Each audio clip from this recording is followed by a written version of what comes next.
سرماتي ربي هندساني برئ الرجلاتي ربي.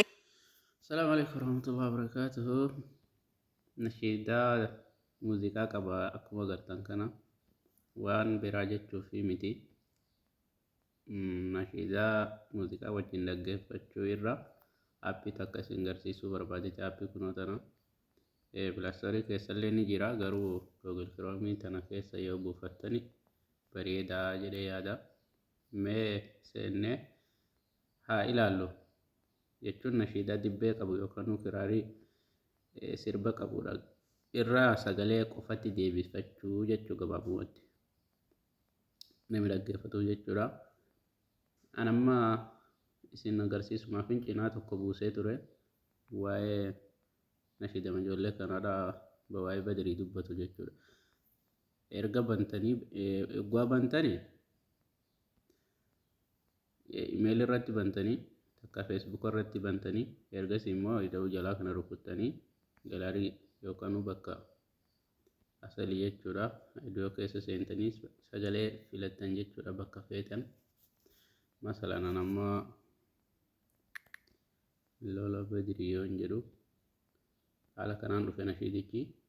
yaa ayyuhal muslimuun qotaani tokkomna. Amma sagalichi muuziqaa qabaa miti amma haala kanaan irratti rukutee gara jalaa kanaan rukutu ni eegdanii haga kun xumuratu. Shabakaan yoo hamaa yookaan jabaa ta'e kallattiidhaan xumurata. Yoo shabakaan laafaa ta'e immoo ni tura inumallee dhaabbata jechuudha. Addaan intarneeta jabaadhaan hojjeta waan ta'eef amma barbaaddataa jira gadi buunee eegna jechuudha.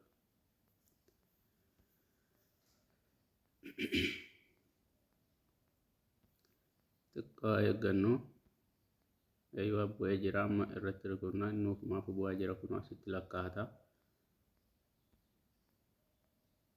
Nashiida makamuu jechuudha sagalee qofatti deebisuu danda'a fichi. Haala saadhaa walumaan laaluu deemna ga'a. Kuna wayita lakkaa'ee xumuree haala kanaan dhufa gara jalaa kana amma banee wanni hundi akkuma jirutti waliin dhufa jechuudha. yaa ayyuhal muslimuun qotaani tokkomna illam natafarra.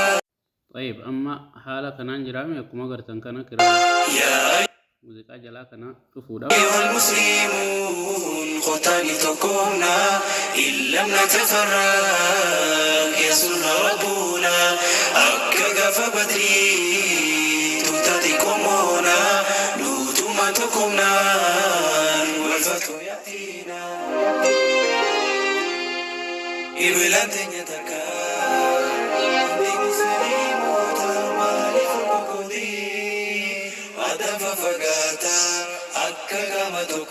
hundi musliimoota jechuun nuuf dhamanii.